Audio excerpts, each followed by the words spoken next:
દીકરીનો ત્યાગ અને નસીબનો ખેલ. લગ્ન પછી 10 દિવસમાં તૂટી પડ્યું જીવન. જય શ્રી કૃષ્ણ. સ્વાગત છે તમારું એક નવા વિડીયોમાં. આગળ વધતા પહેલા તમને એક વિનંતી છે કે ચેનલને સબસ્ક્રાઇબ કરીને આ વિડીયોને લાઈક કરી દેજો તથા તમારા મિત્રો સાથે શેર પણ કરજો અને કોમેન્ટ બોક્સમાં જય શ્રી કૃષ્ણ, હર હર મહાદેવ જરૂરથી લખી દેજો. અરે સાંભળો, હું વિચારું છું કે આપણી બંને દીકરીઓ મોટી થઈ રહી છે, તો શા માટે હવે તેમના લગ્ન વિશે ન વિચારવું? તમારા ઓછા પગારમાં આપણે તેમને જેટલું ભણાવી શક્યા તેટલું ભણાવી શક્યા. હવે આપણી પાસે એટલા પૈસા નથી કે બંનેના લગ્ન એક સાથે કરી શકીએ. તેથી મોટી દીકરી કાજલના લગ્ન પછી થોડા વર્ષો રાહ જોયા પછી જ આપણે બીજી દીકરી પ્રિયાના લગ્ન માટે પૈસાની વ્યવસ્થા કરી શકશું.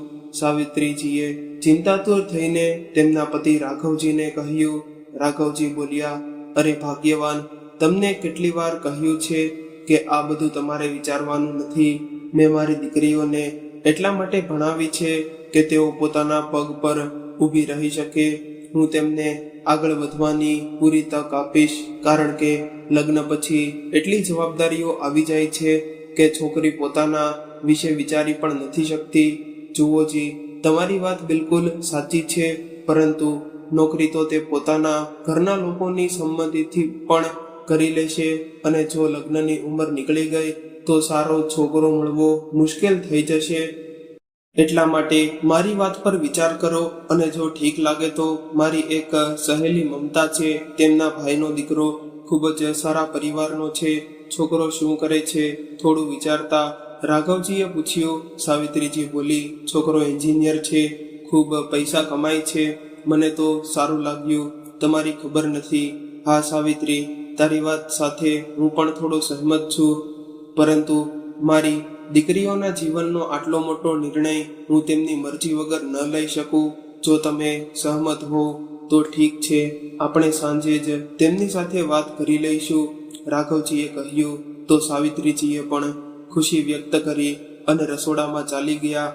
ત્યાં અચાનક રાઘવજી આંખો બંધ કરીને જૂની યાદોમાં ખોવાઈ ગયા. 20 વર્ષ પહેલા જ્યારે કાચીનો જન્મ થયો હતો, ત્યારે તેમની માતાજીને પૂરી આશા હતી કે સાવિત્રીજીને દીકરો જ થશે. તેઓ બધાને કહેતા ફરતા હતા કે મારી સાસુને પહેલો દીકરો થયો, મને પણ દીકરો થયો, અને હવે જોજો મારી વહુને પણ પહેલો દીકરો જ થશે. પરંતુ ભગવાનની મરજી આગળ કોનું ચાલે છે?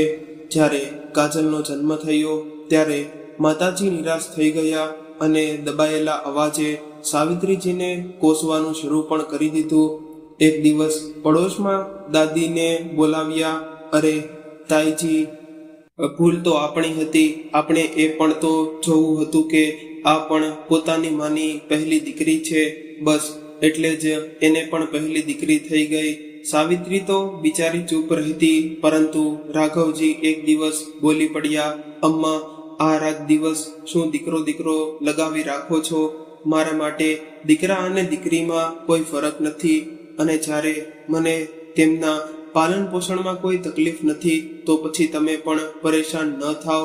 દીકરાનું ગુસ્સો જોઈને અમ્માજી ચૂપ થઈ ગયા અને કંઈ પણ કહેવાનું બંધ કરી દીધું. પરંતુ હવે એક નવી ધૂન સવાર થઈ ગઈ. હવે જિંદગી જ કેટલી બચી છે.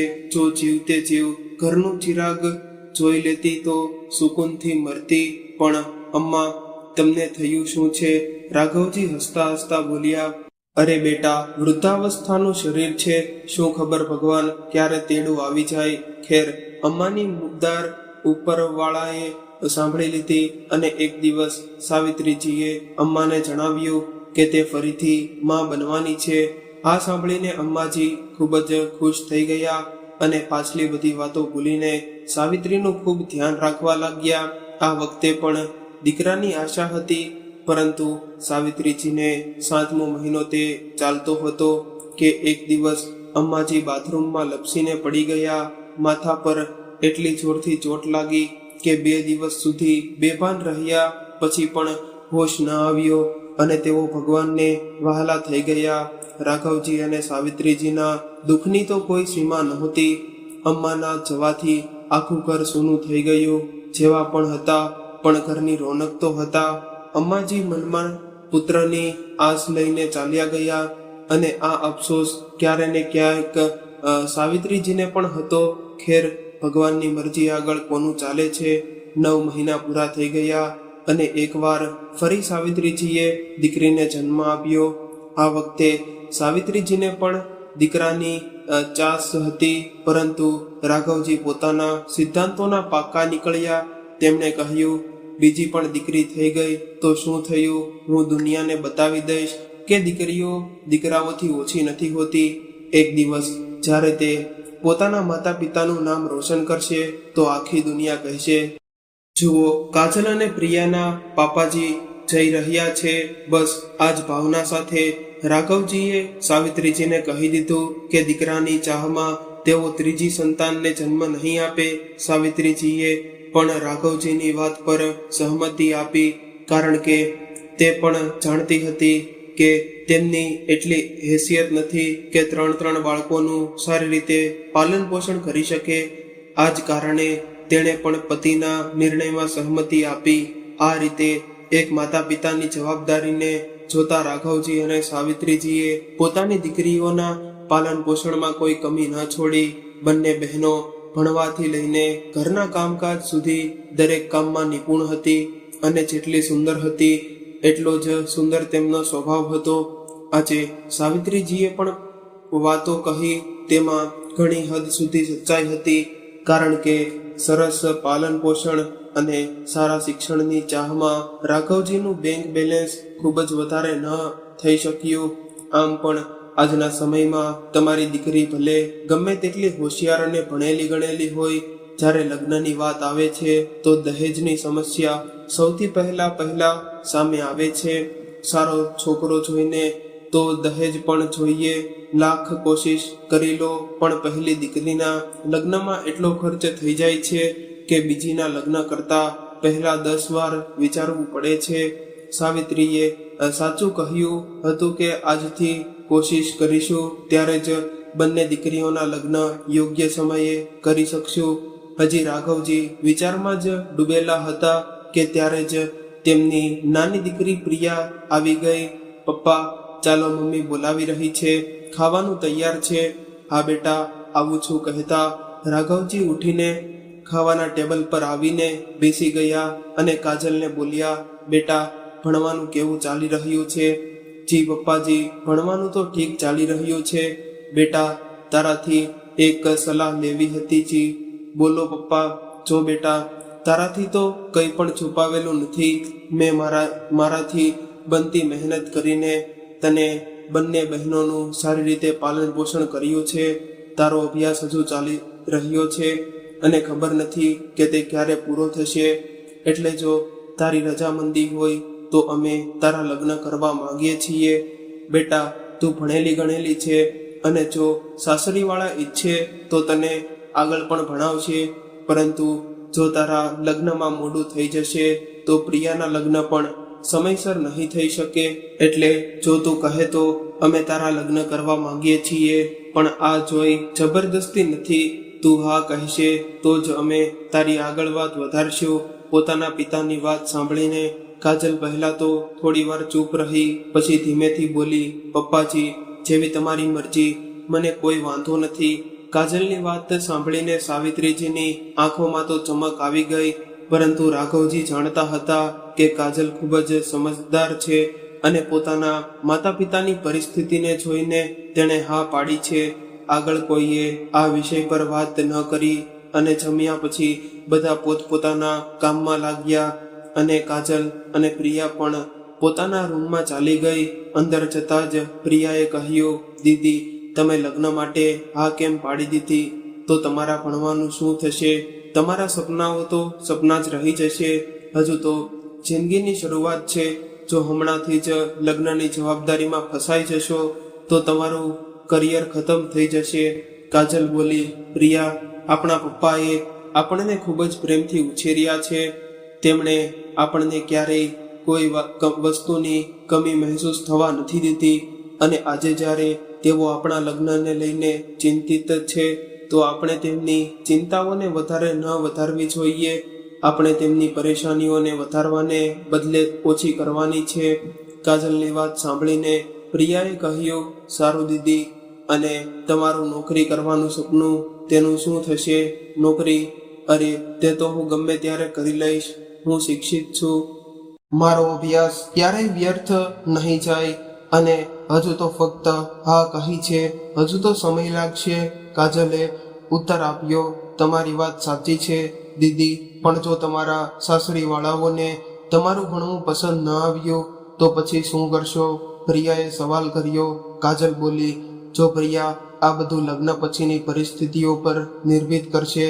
જો મારા સાસરામાં બધું ઠીક રહ્યું અને તેમને મારું આગળ ભણવાનું પસંદ ન આવ્યું તો હું ભણીશ નહીં. મારા વિચારથી જીવનમાં સુખ શાંતિ સૌથી જરૂરી છે. જો મારી નોકરી અને પૈસા હોવાથી ઘર પરિવારમાં ઝઘડો થાય છે તો આવી નોકરીનો શું ફાયદો? એટલે તમે સમાધાન કરી લેશો? પ્રિયાએ ફરી પૂછ્યું. નહીં પ્રિયા, સૌની ખુશીમાં જ ખુશ રહેવું એ મારા જીવનનો નિયમ છે. કાજલે સહજતાથી ઉત્તર આપ્યો. તો પ્રિયા હસતા હસતા બોલી, ઠીક છે દીદી, તો ચાલો બંધ કરો આ પુસ્તકો અને લગ્નના સપના જોવાનું શરૂ કરો. અહીંયા કાજલની સહમતિ પછી સાવિત્રીજીની ખુશીનું કોઈ ઠેકાણું નહોતું. કેટલાય સપના તેમની આંખો સામે નાચવા લાગ્યા. બીજા દિવસે જલ્દી તેમણે બધા કામ પતાવ્યા અને પોતાની સહેલી મમતાને ફોન લગાવ્યો. હેલો મમતા, હું સાવિત્રી બોલી રહી છું. અરે હા સાવિત્રી, તું કેવી છે? હું ઠીક છું. મમતા સાંભળ, આપણી કાજલે લગ્ન માટે હા પાડી દીધી છે. તે દિવસે તું તારા ભાઈના દીકરાની વાત કરી રહી હતી ને, તે આપણી કાજલ માટે કેવો રહેશે? અરે સાવિત્રી, તે તો અમારા દિલની વાત કરી દીધી. પ્રશાંત ખૂબ જ સારો છોકરો છે, ઘર પરિવાર પણ ખૂબ જ સારું છે, 2 નાની બહેનો છે, અને પછી મારા ભાઈજી પાસે એટલી જમીન જાયદાદ છે કે તેમને દીકરીઓના લગ્નની પણ કોઈ ચિંતા નથી. પણ મમતા, આપણી પાસે બહુ પૈસા નથી. તું તો જાણે છે, કાજલના પપ્પાની એટલી સારી કમાણી નથી રહી. બાળકોને સારી રીતે ભણાવી દીધા. બસ થોડું ઘણું જે જમા કર્યું હતું તેમાં જ બંને દીકરીઓના લગ્ન પણ કરવાના છે. હા સાવિત્રી, મને બધું ખબર છે. એક વાત તો નીકળવા દે, પછી જોઈએ છીએ.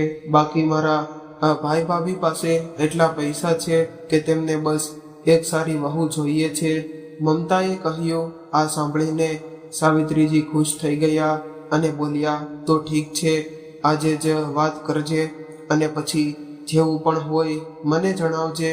મારી ખૂબ ઈચ્છા છે કે કાજલના લગ્ન પ્રશાંત સાથે થઈ જાય. હા સાવિત્રી, હું પૂરી કોશિશ કરીશ. અને પછી જોડીએ તો ઉપરવાળો બનાવે છે.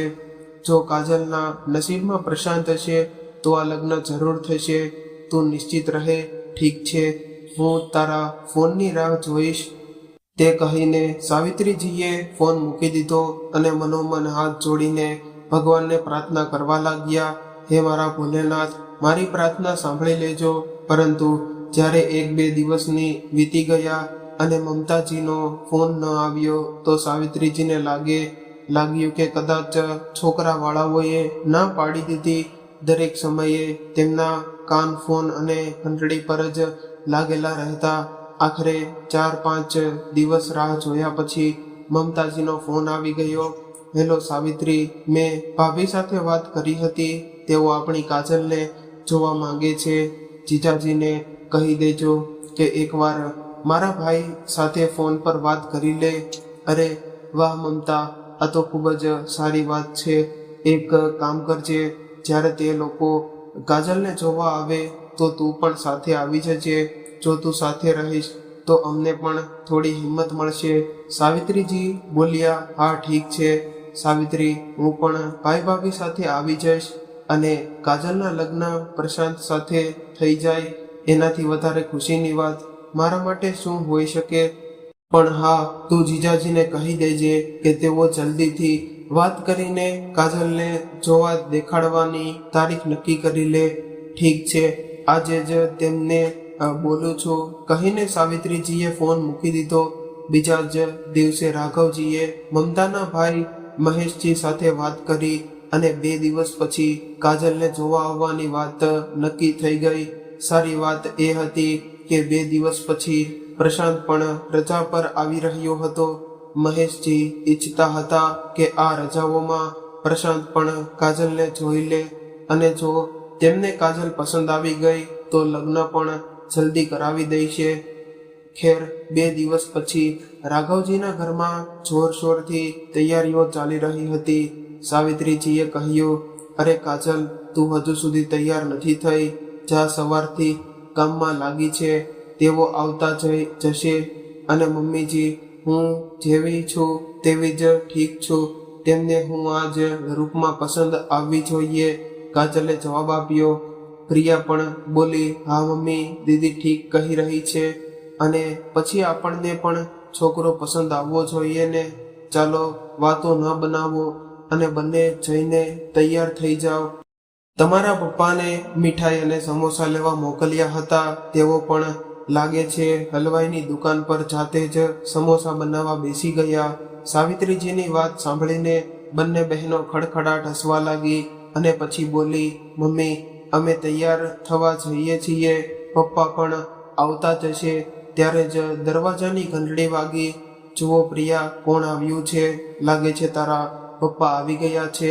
દરવાજો ખોલી દે અને કાજલ, તું જલ્દી કર, કહેતા સાવિત્રીજીએ કાજલને અંદર તૈયાર થવા માટે મોકલી દીધી. આ બાજુ પ્રિયાએ જઈને દરવાજો ખોલ્યો તો હેરાન રહી ગઈ, કારણ કે સામે મમતા અને તેમની સાથે છોકરાવાળા ઊભા હતા.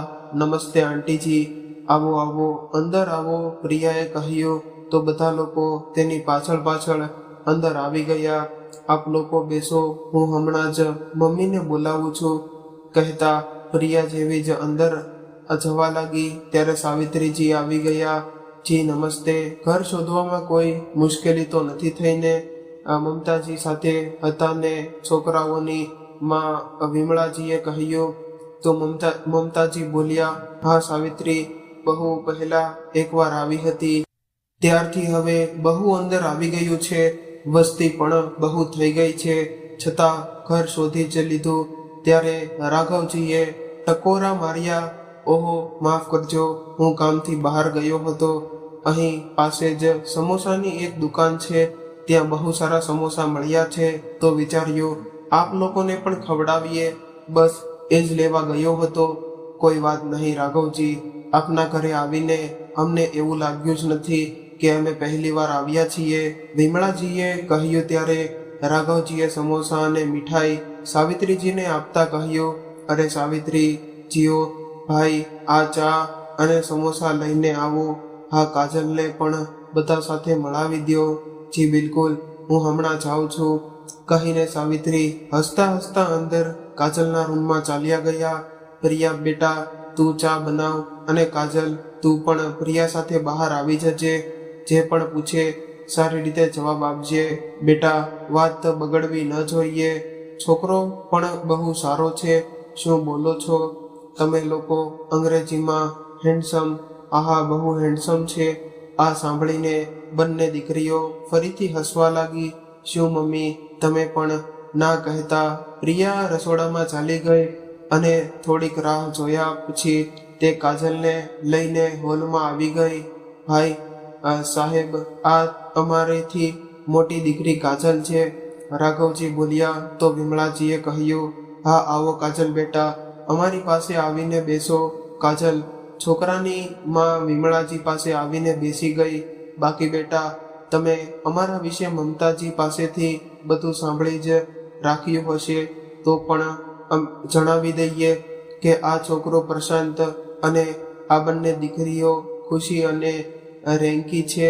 વિમળાજીએ કહ્યું કે આ સાંભળીને કાજલ ધીમેથી હસી દીધી. બેટા, અમને જૂના જમાનાના લોકોની જેમ સવાલ જવાબ કરવા નથી આવડતા. અમે તો બસ એ માનીએ છીએ કે કોઈ પણ લગ્નમાં છોકરા અને છોકરીની મરજી ખૂબ જ જરૂરી હોય છે. જો તમારે એકબીજાથી કંઈ પૂછવું હોય તો પૂછી લો, વિમળાજીએ કહ્યું. આ સાંભળીને કાજલ અને પ્રશાંત બંને હસી દીધા. ત્યારે જ પ્રશાંતે કહ્યું, મમ્મી, મને કાજલ ખૂબ જ પસંદ છે. મારી તરફથી કોઈ વાંધો નથી, બાકી તમે જોઈ લો. અરે બેટા, જિંદગી તો તમારે બંનેને જીવવાની છે. જ્યારે તમને પસંદ છે તો મને કોઈ વાંધો નથી, બાકી મને તો કાજલ પહેલી નજરે જ પસંદ આવી ગઈ હતી. વિમળાજીએ કાજલના માથે હાથ મૂકતા કહ્યું. આ સાંભળીને કાજલ થોડી હસી ગઈ. ત્યારે સાવિત્રીજીએ આંખોથી જ કાજલની સહમતી લીધી અને પછી બોલ્યા કે અમારી તરફથી પણ સંબંધ ભાંગ્યો છે. અમારી કાજલને પણ આ સંબંધ મંજૂર છે. સાવિત્રીજીની સહેલી મમતાજીએ ખુશીથી કહ્યું. તો પછી મીઠાઈ થઈ જાય. રાઘવજી બોલ્યા, હા હા, કેમ નહીં. મને તો પહેલેથી જ ખાતરી હતી કે આ સંબંધ પાક્કો થઈ જશે, એટલે હું પહેલેથી જ મીઠાઈ લઈને આવ્યો હતો.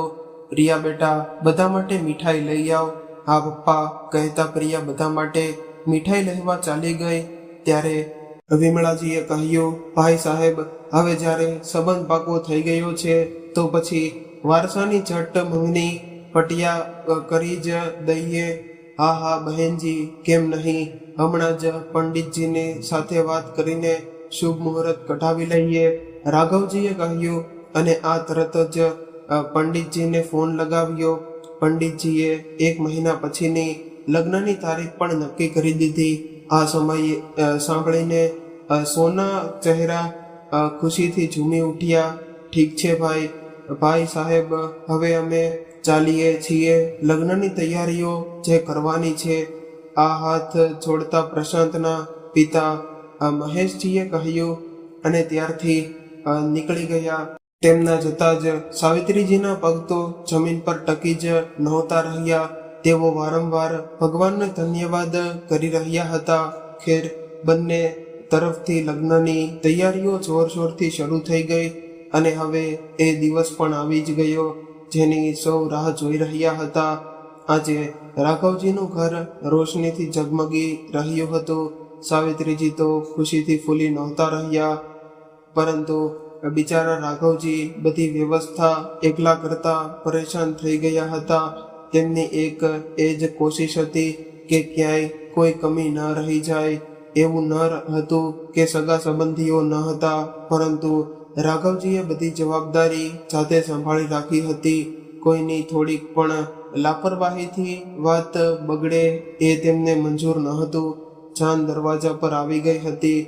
દુલ્હન બનેલી કાજલ બેદહ ખૂબસૂરત લાગી રહી હતી. ખેર, પૂરી વિધિ વિધાન સાથે બંનેના લગ્ન સંપન્ન થઈ ગયા અને કાજલ વિદાય થઈને સાસરે આવી ગઈ. આખું ઘર સગા સંબંધીઓથી ખીચોખીચ ભરેલું હતું. ખુશી અને રિયા પૂરા ઘરમાં હસી ખુશીથી ચહેકી રહી હતી. ના બુઆજી, ભાઈનો ચહેરો કોઈ પણ નેક વગર નહીં જુએ. મારી ભાભી ચાંદનો ટુકડો છે, આટલી સરળતાથી દર્શન નહીં થવા દઉં. ખુશીએ હાથ મટકીને કહ્યું, હા ભાઈ, ખુશી સાંભળ્યું તો અમે પણ છીએ કે પ્રશાંત ચાંદનો ટુકડો પરણીને આવ્યો છે, પરંતુ જ્યારે અમે જોઈશું ત્યારે તો જણાવી શકશું કે વહુ કેવી છે. થોડી વાર પછી મોટું બતાવવાની રસમ શરૂ થઈ ગઈ. એક પછી એક બધાએ કાજલને જોઈ અને તેના ખૂબ વખાણ કર્યા. પોતાની કાજલના વખાણ સાંભળીને પ્રશાંત પણ ખુશીથી ફૂલી નહોતો રહ્યો. બીજા દિવસે પ્રશાંતે કાજલને કહ્યું, જો કાજલ, મારું ઘર, મારો પરિવાર, બધું જ મેં તને સમર્પિત કર્યું છે. આ ઘરમાં તને ખૂબ પ્રેમ મળશે અને હું પણ તને વચન આપું છું કે તારી જિંદગીમાં ક્યારેય કોઈ દુઃખ નહીં આવવા દઉં. પરંતુ કાજલ, તારે પણ મારા ઘર પ્રત્યેની પોતાની જવાબદારીઓને પૂરી કરવામાં મારો પૂરો સાથ આપવો પડશે. કાજલે માથું હલાવતા કહ્યું, જી હા, દરેક પગલે હું આપનો અને આપના પરિવારનો સાથ આપવા માટે તૈયાર છું. હું પણ આપને વચન આપું છું કે 7 ફેરાના 7 વચનોને પૂરા મન, વચન અને કર્મથી નિભાવીશ અને આપના પર વિશ્વાસ છે કાજલ. અને હું પણ તને વિશ્વાસ અપાવું છું કે તારા દરેક સુખ દુઃખમાં તું મને તારી પાસે પામીશ. મારા જીવનનું દરેક પગલું તારા પગલા સાથે ઉઠશે અને આપણે સાથે મળીને આગળ વધીશું. જીવનનો આ સફર આપણે પ્રેમ અને વિશ્વાસ સાથે નક્કી કરીશું. પ્રશાંતે કહ્યું તો બંને વાતો કરી રહ્યા હતા કે ત્યારે જ બહારથી વિમળાજીનો અવાજ આવ્યો. પ્રશાંત બેટા, તારી ફોઈ જઈ રહી છે, તેમને મૂકી આવ. હા માં, હમણાં જ આવ્યો, કહેતા પ્રશાંત બહાર ચાલ્યો ગયો. કાજલ અને પ્રશાંતને ખબર પણ ન પડી કે લગ્નના 10 દિવસ કેવી રીતે વીતી ગયા. આ 10 દિવસોમાં કાજલને પોતાના સાસરિયા વાળાઓનું દિલ જીતવામાં કોઈ કસર ન છોડી અને દરેકની જીભ પણ માત્ર કાજલનું જ નામ હતું. કાજલ પણ આટલું સારું સાસરિયું પામીને પોતાને ખૂબ જ ભાગ્યશાળી સમજી રહી હતી. કેટલાય દિવસો પછી પ્રશાંત કાજલને જલ્દી પાછા આવવાનું વચન આપીને પોતાની ફરજ પર પાછો ફર્યો. અહીં કાજલ પણ કેટલાક દિવસો માટે પોતાના ઘરે પાછી ફરી અને અહીંયા સાવિત્રીજી પોતાની લાડલીની આતુરતાથી રાહ જોઈ રહી હતી. પ્રિયા પોતાની પુસ્તકોમાં વ્યસ્ત હતી, પરંતુ તે પણ કાજલની રાહ જોઈ રહી હતી. ત્યારે જ દરવાજાની ઘંટડી વાગી. અરે પ્રિયા, લાગે છે કાજલ આવી ગઈ. આ સાંભળતા જ પ્રિયા દોડીને દરવાજો ખોલવા લાગી. સામે કાજલને જોઈને તે ખુશીથી ગળે લાગી ગઈ, કેમ કે દીદી પ્રિયાએ આંખોમાં આંસુ ભરીને પૂછ્યું, હું ઠીક છું, તું કેમ છે? હું બિલકુલ ઠીક નથી દીદી, તારા ગયા પછી હું બિલકુલ એકલી પડી ગઈ છું. એમ કહેતા પ્રિયા ધ્રુસકે રડી પડી. તેમને જોઈને સાવિત્રીજીની આંખોમાં પણ આંસુ આવી ગયા. અરે તમે લોકોએ આ શું કરી દીધું? દીકરી સાસરેથી પહેલીવાર ઘરે આવી છે તો તેનું હજી ખુશીથી સ્વાગત કરો. રાઘવજીએ પ્રિયાના માથા પર હાથ ફેરવતા કહ્યું, કાજલ બેટા, તું નાઈ ધોઈને તૈયાર થઈ જા, પછી આપણે સાથે મળીને જમીશું અને ઘણી બધી વાતો કરીશું. આહા કાજલ, આજે મમ્મીએ તારા પસંદની બધી વસ્તુઓ બનાવી છે, સવારથી જ રસોડામાં લાગેલી છે. પ્રિયા હસતા હસતા બોલી તો કાજલ પણ હસી પડી. પિયરમાં રહેતા કાજલને ખબર જ ન પડી કે 1 મહિનો ક્યારે વીતી ગયો. એક દિવસ તેના સસરા મહેશજીએ તેમને લેવા આવી ગયા અને બધા ભાઈ સાહેબ, કાજલ વગર ઘર સૂનું થઈ ગયું છે. તેના આવી જવાથી ઘરની દિવાલો પણ કાપવા દોડે છે. અહીં તો તે માત્ર 10 દિવસ જ રહી હતી, પરંતુ છતાં પણ અમને તેમની આદત થઈ ગઈ. ખુશી અને રેન્કી તો રોજ પોતાની મમ્મીને પૂછે છે કે ભાભી ક્યારે આવશે, પરંતુ વિમળાજીએ વિચાર્યું કે હજી નવા લગ્ન થયા છે એટલે કાજલને પરેશાન ન કરવી જોઈએ. પરંતુ જ્યારે પ્રશાંતનો ફોન આવ્યો તો તેણે જણાવ્યું કે તે 2 દિવસમાં આવવાનો છે. બસ આ જ કારણે અમારે અચાનક કાજલને લેવા આવવું પડ્યું. સાવિત્રી અને રાઘવજીએ ભારે મને પોતાની દીકરીને એકવાર ફરી વિદાય આપી. કાજલ પણ પ્રશાંતને મળવાની ખુશીમાં સાસરે પાછી ફરી. મમ્મી ભાભી આવી ગયા છે. ખુશીએ જોરથી બૂમ પાડી, ઠીક છે, ભાભીને ત્યાં જ રોકાવા કહો, ઘરની લક્ષ્મી આવી છે, હું આરતીની થાળી લઈને આવું છું, વિમળાજી બોલ્યા. તેમણે ખૂબ જ પ્રેમથી કાજલની આરતી ઉતારી અને તેને ઘરની અંદર લઈ ગયા. થોડીવાર પછી ચા નાસ્તો કર્યા બાદ કાજલ હસતા પતિના સ્વાગતની તૈયારીમાં લાગી ગઈ. ત્યારે જ એક જોરદાર ચીસથી આખું ઘર ગુંજી ઉઠ્યું. રિયા, ખુશી, અરે આ તો મમ્મીજીનો અવાજ છે. કાજલ દોડીને બેઠકમાં પહોંચી તો જોયું કે મમ્મીજી સોફા પર બેભાન અવસ્થામાં બેઠા હતા અને ચીસો પાડીને રડી રહ્યા હતા. ત્યાં જ ખુશી અને રિયા પણ રડતા રહ્યા હતા. પપ્પાજી કોઈ વ્યક્તિ સાથે વાત કરી રહ્યા હતા. તેમના ચહેરા પર ગભરાહટ સ્પષ્ટ દેખાઈ રહ્યો હતો. મમ્મીજી, શું થયું? કાજલે કાવ્યજીને સંભળાવતા પૂછ્યું. બેટા, આ પ્રશાંતનો મિત્ર છે, તે જણાવી રહ્યો છે કે હમણાં જ તેને મુંબઈથી કોઈ અજાણા વ્યક્તિનો ફોન આવ્યો હતો. તેણે કહ્યું કે પ્રશાંતનો એક્સિડન્ટ થયો છે અને તે મુંબઈની હોસ્પિટલમાં દાખલ છે. મહેશજીએ કહ્યું. મહેશજીની વાત સાંભળીને કાજલ પણ રડવા લાગી. પણ પપ્પાજી આવું કેવી રીતે થઈ શકે? પપ્પાજી મને તેમની પાસે લઈ ચાલો. સાંભળો બેટા, જરા તે માણસને ફરીથી ફોન લગાવો. મહેશજીએ કહ્યું, જી અંકલ, હું હમણાં જ તે વ્યક્તિ સાથે તમારી વાત કરાવું છું. પ્રશાંતના મિત્રએ જવાબ આપ્યો, હેલો જી, બોલો. સામેથી અવાજ આવ્યો, બેટા મારો દીકરો કેવો છે હમણાં? મહેશજીએ ધ્રુજતા અવાજે પૂછ્યું. સામેથી અવાજ આવ્યો, અંકલજી, પ્રશાંતની હાલત ઠીક નથી. મારું નામ મેહુલ છે. તમે લોકો જલ્દી આવી જાઓ. મેં તેને નજીકની હોસ્પિટલમાં દાખલ કરાવી દીધો છે. બેટા, અમે જલ્દી પહોંચી રહ્યા છીએ. તું તેનું ધ્યાન રાખજે. ડૉક્ટર જે પણ કહે કરવા દેજે. પૈસાની ચિંતા ન કરતો. જી અંકલ, મેહુલે ખૂબ જ જવાબ આપ્યો. જેણે પણ જેમ તેમ ખબર પડતી ગઈ. લોકો મળવા આવતા લાગ્યા અને કાજલના પિયરમાં પણ ખબર કરી દેવામાં આવી. જી ભાઈ સાહેબ, તમે તરત જ નીકળો, હું પણ પહોંચું છું, મહેશજીએ કહ્યું. ત્યારબાદ બંને પરિવારો મુંબઈ માટે રવાના થઈ ગયા. જેવા તેઓ હોસ્પિટલે પહોંચ્યા, એક અજાણ્યા વ્યક્તિએ મહેશજીને બોલાવ્યા. અંકલજી, શું તમે પ્રશાંતના પિતા છો? હા બેટા.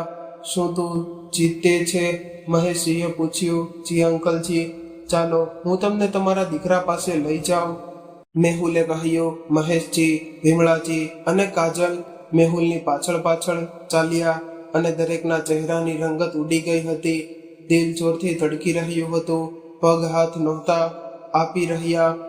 થોડીવાર પછી તેઓ એક રૂમમાં પહોંચ્યા જ્યાં પ્રશાંત મશીનોથી ઘેરાયેલો હતો અને લાંબા લાંબા શ્વાસ લઈ રહ્યો હતો. વિમળાજી જોર જોરથી રડી પડ્યા. પ્રશાંતની હાલતનું વર્ણન કરવું ખૂબ જ મુશ્કેલ હતું.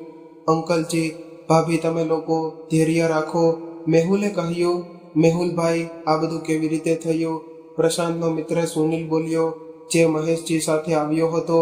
મેહુલ કંઈ કહેવાનો જ હતો કે ત્યારે જ નર્સ આવી ગઈ અને નર્સ, મિસ્ટર મેહુલ, આ લોકો કોણ છે? દર્દી પાસે આટલી ભીડ કેમ છે? મેહુલ, સિસ્ટર, આ પ્રશાંતના માતા પિતા છે અને આ તેની પત્ની છે. નર્સે કાજલને ધ્યાનથી જોઈ અને પૂછ્યું, કેટલા દિવસ થયા છે લગ્નને? વિમળાજી ધીમેથી બોલ્યા, જી હજી 1.5 મહિના પણ નથી થયો. તેમની આંખોમાંથી આંસુ રોકાવાનું નામ નહોતું લઈ રહ્યા. નર્સ, મેહુલજી, તમે મારી સાથે આવો, મારે તમારી સાથે થોડી વાત કરવી છે. મેહુલ નર્સની આગળ પાછળ ચાલ્યો ગયો. થોડી આગળ જઈને નર્સ રોકાઈ ગઈ અને બોલી, મેહુલજી, મારી વાત માનો તો તમારા દર્દીને કોઈ બીજી મોટી હોસ્પિટલમાં બતાવો.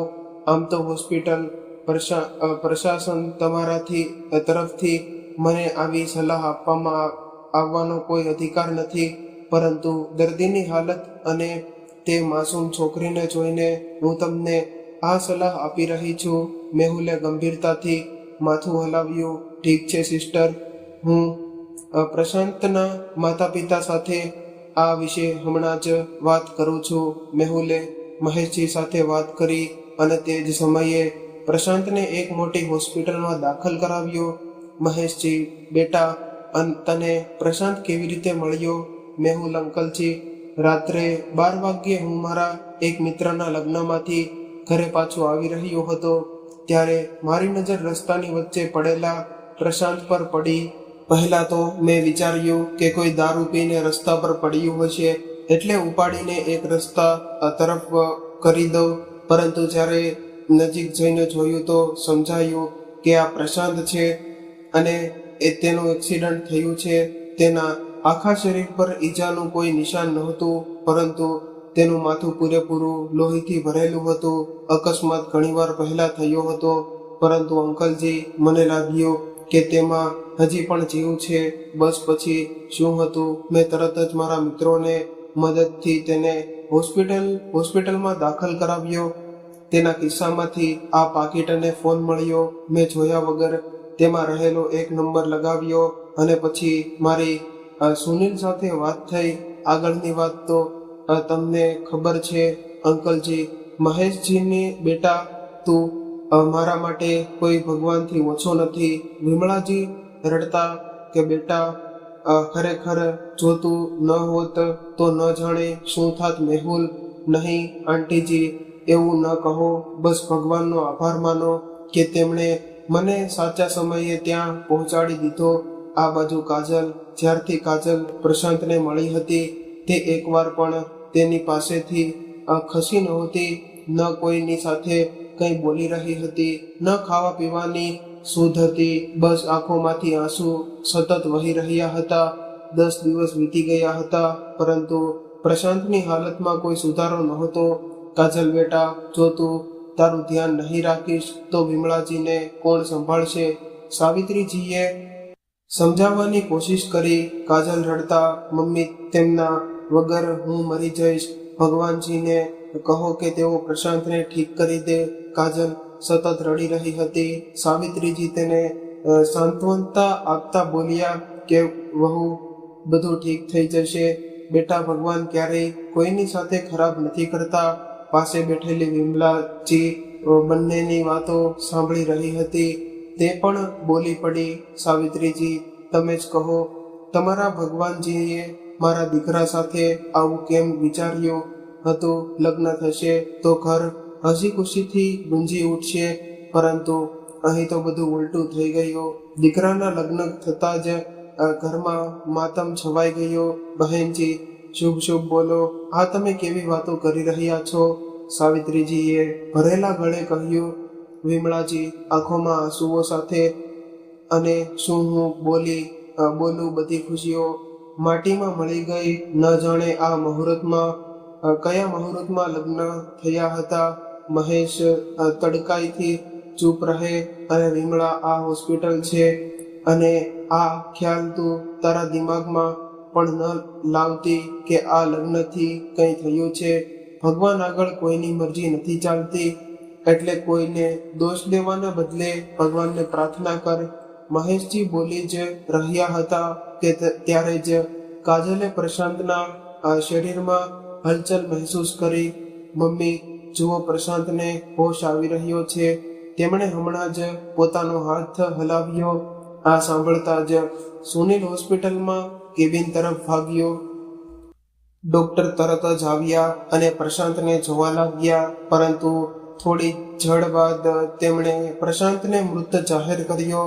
આ સાંભળીને રાઘવજી અને મહેશજીના પરિવાર પર દુઃખનો પહાડ તૂટી પડ્યો. કોઈ દીકરાએ ગુમાવેલી રડી રહ્યું હતું, તો કોઈ ભાઈને, કોઈને જમાઈ ગુમાવ્યો હતો, તો કોઈએ પોતાનો સુહાગ. આખું પરિવાર ગમમાં ડૂબી ગયું. આવામાં એકવાર ફરી મેહુલ અને તેના પરિવારે સૌને સંભાળ્યા. છાતી પર પથ્થર રાખીને પ્રશાંતના અંતિમ સંસ્કાર કરી દેવામાં આવ્યા. પ્રશાંત ચાલ્યો ગયો, જીવનભરનો ગમ આપીને. કાજલ રડતી રહી, ચીસો પાડતી રહી, પણ ભગવાન આગળ કોઈનું ન ચાલે. પ્રશાંતને ગયા 15 દિવસ થઈ ગયા હતા. પરિસ્થિતિ બદલવા લાગી. એક દિવસ સાવિત્રીજીએ ધ્યાન દીધું કે હવે વિમળાજી કાજલ અને સાવિત્રી સાથે પહેલાથી જેમ વાત નથી કરતા. શરૂઆતમાં સાવિત્રીજીએ લાગ્યું કે કદાચ તે દીકરીના ગમમાં ખામોશ થઈ ગયા હશે, પણ ધીમે ધીમે તેમની વાતોમાં કાજલ માટે ટોણાનો વરસાદ આવવા લાગ્યો. ખુશી અને રિયા પણ દરેક સમયે કાજલને ધિક્કારની નજરે જોવા લાગી. એક દિવસ સાવિત્રીજીએ રાઘવજીને કહ્યું, સાંભળોજી, મને લાગે છે કે હવે આપણે જવું જોઈએ. આખરે કેટલા દિવસ અહીં રહીશું? રાઘવજી: હા સાવિત્રી, તારી વાત સાચી છે, પણ કાજલને આ હાલતમાં છોડીને જવાની હિંમત નથી થઈ રહી. સાવિત્રીજી, તમારી વાત સાચી છે જી, પણ એક વાત. રાઘવજી: શું વાત છે? સાવિત્રીજી: તમારી વાત સાચી છે જી, પણ એક વાત. રાઘવજીએ થોડું રોકાઈને કહ્યું, હવે પરિસ્થિતિ પહેલા જેવી નથી રહી. કાજલ અહીં ખુશ નથી. તેની આંખોમાં જે દર્દ છે એ હું સહન કરી શકતો નથી. જો આપણે તેને અહીં છોડીને જઈશું તો તે એકલી પડી જશે. સાવિત્રીજીની આંખોમાં ફરી આંસુ આવી ગયા. તો શું કરીએ? શું આપણે કાજલને સાથે લઈ જઈએ? રાઘવજી થોડું વિચાર્યા પછી બોલ્યા, આ નિર્ણય આપણે એકલા નહીં લઈએ. પહેલા કાજલ સાથે વાત કરીએ, જે તે ઈચ્છે એ જ કરીશું. એ બંને કાજલ પાસે ગયા. કાજલ ખિડકી પાસે ઊભી બહાર જોઈ રહી હતી, આંખો સૂજી ગયેલી, ચહેરા પર ઉદાસી છવાયેલી. કાજલ બેટા, સાવિત્રીજીએ ધીમેથી અવાજ આપ્યો. કાજલ વળીને બોલી, જી મમ્મી. રાઘવજી સીધા મુદ્દે આવ્યા. બેટા, અમે વિચારીએ છીએ કે તું અમારા સાથે ઘરે ચાલ, અહીં તું ખુશ નથી. કાજલ થોડું મૌન રહી, પછી ધીમે અવાજે બોલી, પપ્પાજી, આજ તો મારું ઘર છે હવે. રાઘવજી બોલ્યા, બેટા, ઘર ત્યાં હોય જ્યાં માન અને પ્રેમ મળે. જો અહીં તને અપમાન મળે છે તો આ ઘર નથી. સાંભળીને કાજલની આંખોમાંથી આંસુ વહેવા લાગ્યા. પપ્પા, હું ઘણો પ્રયત્ન કરી રહી છું, પણ હવે થાકી ગઈ છું. સાવિત્રીજી તરત જ તેને ગળે લગાડી ગયા. બસ બેટા, હવે કશું બોલવાની જરૂર નથી, તું અમારી સાથે જ આવજે. એ દરમિયાન વિમળાજી ત્યાં આવી ગયા. શું વાતો ચાલી રહી છે? રાઘવજી શાંતિથી બોલ્યા, બહેનજી, અમે કાજલને અમારા સાથે લઈ જઈશું. વિમળાજી થોડીક કડક અવાજમાં બોલ્યા, લઈ જશો? હવે તો આ અમારા ઘરની વહુ છે, જ્યાં સુધી આ ઘરમાં છે એને અહીં જ રહેવું પડશે. રાઘવજીનો સ્વર મજબૂત બન્યો, વહુ છે એટલે શું તેની લાગણીઓનું કોઈ મૂલ્ય નથી? અમે એને દુઃખમાં અહીં છોડી નથી શકતા. મહેશજી પણ ત્યાં આવી ગયા અને પરિસ્થિતિ સમજી ગયા. તેમણે ધીમેથી કહ્યું, રાઘવજી, જો કાજલ જવા માંગે છે તો એને રોકવાનું યોગ્ય નથી. વિમળાજી થોડું ગુસ્સે થઈ ગયા, તમે પણ હવે એને સાથ આપો છો. મહેશજી બોલ્યા, વિમળા, હવે પરિસ્થિતિ સમજ.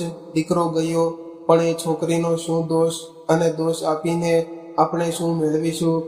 વિમળાજી ચૂપ થઈ ગયા. કાજલ ધીમેથી બોલી, મમ્મીજી, મેં હંમેશા આ ઘરને મારું માન્યું, પણ હવે હું થોડી વાર માટે પિયરમાં જવા માંગુ છું. થોડી ક્ષણ માટે શાંતિ છવાઈ ગઈ. પછી મહેશજીએ કહ્યું, જા બેટા, જ્યારે પણ મન થાય પાછી આવી જજે, આ ઘર તારું જ છે. આ સાંભળીને કાજલ રડી પડી. તે પોતાના માતા પિતાની સાથે ઘરે આવી ગઈ. સમય ધીમે ધીમે પસાર થવા લાગ્યો. શરૂઆતના દિવસો ખૂબ મુશ્કેલ હતા. કાજલ શાંત રહેતી, કોઈ સાથે વાત ન કરતી, પરંતુ પ્રિયા હંમેશા તેની સાથે રહેતી. એક દિવસ પ્રિયાએ કહ્યું, દીદી, તું ફરીથી ભણવાનું શરૂ કર. તું તો કહેતી હતી કે તારો અભ્યાસ ક્યારેય વ્યર્થ નહીં જાય. કાજલ પહેલા તો ચૂપ રહી, પછી ધીમેથી બોલી, શું હું ફરીથી શરૂઆત કરી શકું? રાઘવજી બોલ્યા, શા માટે નહીં? જીવન અહીં પૂરું નથી થતું બેટા, આ તો નવી શરૂઆત છે. સાવિત્રીજીએ પણ હિંમત આપી, હા બેટા, તું ફરીથી ઊભી થા અને તારા સાથે છીએ. આ શબ્દો એ કાજલને નવી શક્તિ આપી. તે ફરીથી અભ્યાસમાં લાગી ગઈ. થોડા સમયમાં તેણે એક સારી નોકરી મેળવી લીધી. હવે તે આત્મનિર્ભર બની ગઈ. એક દિવસ કાજલ ઓફિસમાંથી ઘરે આવી રહી હતી, ત્યારે તે આકાશ તરફ જોઈને ધીમેથી બોલી, પ્રશાંત, મેં તને આપેલું વચન નિભાવ્યું છે. હું આગળ વધી રહી છું. તેના ચહેરા પર હળવી સ્મિત આવી. સમયે બધું બદલાવી દીધું. દુઃખ ધીમે ધીમે સ્મૃતિમાં બદલાઈ ગયું અને કાજલ ફરીથી જીવન જીવવા શીખી ગઈ. જીવનમાં દુઃખ આવે છે તો પણ અટકીને જવું નહીં. દરેક અંત પછી એક નવી શરૂઆત છુપાયેલી હોય છે. હિંમત અને આત્મવિશ્વાસ સાથે આગળ વધનાર જ સાચા અર્થમાં જીવન જીવી શકે છે. મિત્રો, જીવન ક્યારેય એક સરખું નથી રહેતું. ક્યારેક ખુશીઓના ફૂલ ખીલે છે તો ક્યારેક દુઃખના કાંટા દિલને ચીરી નાખે છે. પણ સાચો માણસ એ નથી જે ક્યારેય પડતો નથી. સાચો માણસ એ છે જે દરેક વખત પડ્યા પછી ફરી ઊભો થાય છે. કાજલની આ કહાની આપણને શીખવે છે કે નસીબ ભલે આપણું બધું છીનવી લે, પણ જો હિંમત જીવંત હોય તો આપણે ફરીથી નવી શરૂઆત કરી શકીએ છીએ. તો મિત્રો, ક્યારેય હાર માનશો નહીં, કારણ કે દરેક અંધકાર પછી પ્રકાશ જરૂર આવે છે. આ સાથે આપણી કહાની અહીંયા પૂર્ણ થાય છે. જો તમને પસંદ આવી હોય તો તો કોમેન્ટ બોક્સમાં હર હર મહાદેવ, જય શ્રી કૃષ્ણ લખી દેજો તથા ચેનલને સબસ્ક્રાઇબ કરવાનું ભૂલશો નહીં. ફરી મળીશું એક નવી કહાની સાથે. ત્યાં સુધી સૌને મારા જય શ્રી કૃષ્ણ.